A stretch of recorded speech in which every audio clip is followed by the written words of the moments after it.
నమస్కారం. నా పేరు కేవి రామసుబ్బారెడ్డి. ఈరోజు మనం ఒక టాపిక్ గురించి మాట్లాడుకుందాం. అదేంటంటే మీ ఆహారం మీ మూడ్ని ఎలా నిర్ణయిస్తుందో మీకు తెలుసా? మీరు తినే ఆహారానికి, మీ మూడ్కు, భావోద్వేగానికి మరియు ప్రొడక్టివిటీకి చాలా పెద్ద కనెక్షన్ ఉందని తెలుసా మీకు? ఒకసారి మీ కడుపును మీ బ్రెయిన్గా ఊహించుకోండి. జంక్ ఫుడ్ ఇచ్చారనుకోండి, షుగర్ హెచ్చుతగ్గులకు కారణమై మీ ఎనర్జీ లెవెల్స్ తగ్గిపోయి మీ మూడ్ స్వింగ్ కారణమవుతుంది. మీరు మిల్లెట్ వంటి మంచి పోషక ఆహారం తీసుకోవడం వల్ల మీ చక్కెర లెవెల్స్ను స్టెబిలైజ్ చేసి అదేవిధంగా మీ గట్టుకు పోషకాలను ఇస్తుంది.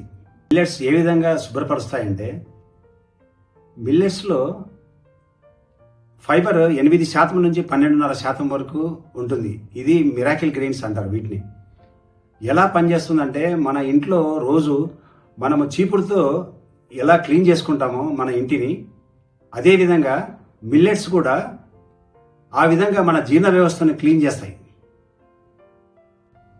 మంచి ఫుడ్ తీసుకోవడం వల్ల మీ మెదడుకు మరి మీ బాడీని మంచిగా చూసుకోవడం అన్నమాట. మీరు మీ బాడీని, మీ మెదడును మంచిగా చూసుకోండి. మీ మెదడుకు మంచి ఆహారం అందించండి. నమస్కారం.